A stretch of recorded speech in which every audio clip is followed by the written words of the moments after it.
Brian, how's my jab look? You got to you got to make sure to cover your chin on the back, you know? You Okay, get all right. popped. Got it right. Keep it tight. All right. Well, that's what we're talking about today, folks. On the Blockbuster Brothers, we are talking about Netflix streaming the Canelo and versus Crawford fight. Now, here's a little bit of background on both of these fighters, okay? Terrence Crawford is undefeated at 41-0, and Canelo Alvarez is 63, 2 losses and 2 draws. So, this is not, Netflix's first foray into combat sports. We had the Jake Paul fight and the Mike Tyson and all this stuff, but this whole thing is new. This kind of streaming live events, I really think like the roast to Tom Brady kind of maybe was one of those seminal moments where we're like, oh, we're never going back now. We're going to get these live events, multi-hour broadcast live events. Feels like if you were there, you're going to a concert. Obviously, this is a fight, but it's going to be very interesting. This arguably is one of the biggest boxing fights of the last decade, and it's going to be on Netflix. I don't know, Brian. What do you think? Yeah, that's a big win, and I was surprised to see Dana White's in on this. To see Dana's just making money right now. If he was rich before, I'd love to see how rich he is now after these next couple of weeks. And we have another video discussing UFC and Paramount's deal, which you all should check out.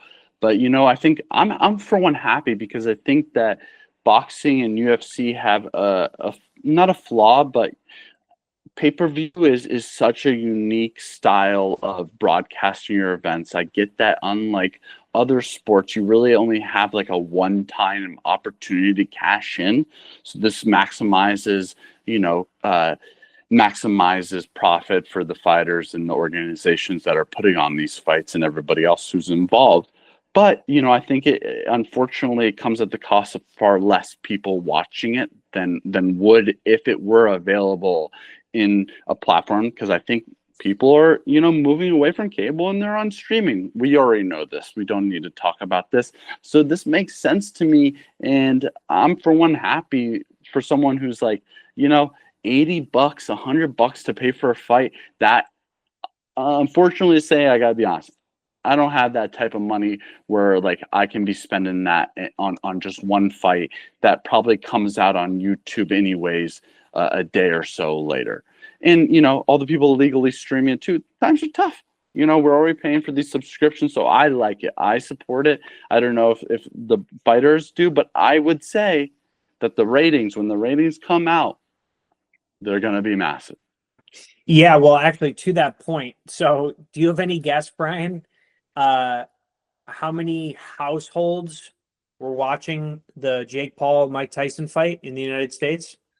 Well, I think this will be because Canelo is huge. Canelo is a world, he's the premium boxer. Well, take a guess at what do you think for the Mike Tyson and Jake Paul, and then give me a guess for the how many households?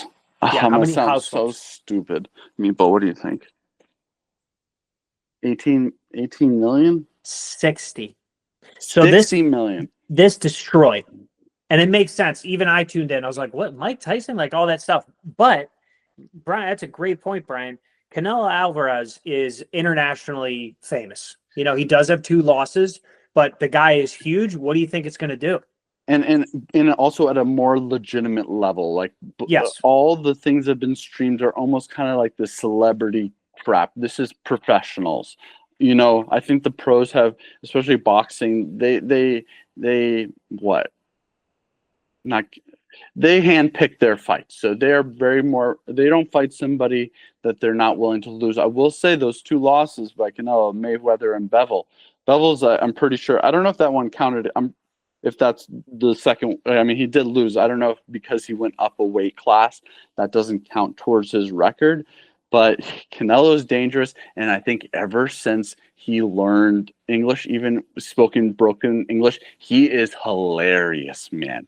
He says some of the funniest stuff, and I love him. I think he is phenomenal on and in and out of the ring, and just handles people with kind of just like, you know, not too much where it's like cocky, but he just like puts people in their place quick and he swears. And I think the broken English aspect of it makes it even bigger. So I think that this one goes, and I think, I think it's going to be tough, a tougher fight, but, I just can't bet against Canelo. Yeah, well, I like that. But what Yeah. I think it's going to do is the question. I'm sorry, I got sidetracked, Stephen. No, go ahead. I got cat hair floating all over the place. I'm not thinking. I think it's going to do over 100 million. Wow. I was kind of gonna guess that it's gonna do a little less Really? because I think we're going to get here, less global, higher international. or domestic, and yes, Yes, right, less domestic, yeah. because here's one of my good buddies, Ricky, is a huge boxing fan. He hates the Jake Paul stuff, won't watch it, and so any hardcore boxing fan, I shouldn't say any, a certain percentage are not going to tune in for the Mike Tyson fight, but all of them will for this Canelo Crawford fight. But on the flip side, does Mike Tyson and Jake Paul have more star power than Terrence Crawford in America specifically? Yes. Against Crawford, I don't know about Canelo, because Canelo is huge, and I'm not gonna, we're trading in. I think you're comparing maybe kids who are probably more present and active on social media, but don't, just because they're not commenting and active on social media doesn't mean, that Canelo doesn't have the same type of audience. He might have an even more because, I'd assume, that there's more adults in the world than there are kids. I could be wrong about that math, but, it kind of, added up. Math-wise, it makes sense. Yeah, well, we'll see. I mean, Brian thinks it's going to be 100. I'm thinking, a little bit less, 50. But now that you said 100, I'm like, I don't know. I got 60. might. I don't know what the numbers are, but just based off of that Mike Tyson getting 60, because, dude, and did you see Darren Till knock out Luke Rockhold? Folded him. Darren Till actually looks pretty good. He looked pretty good.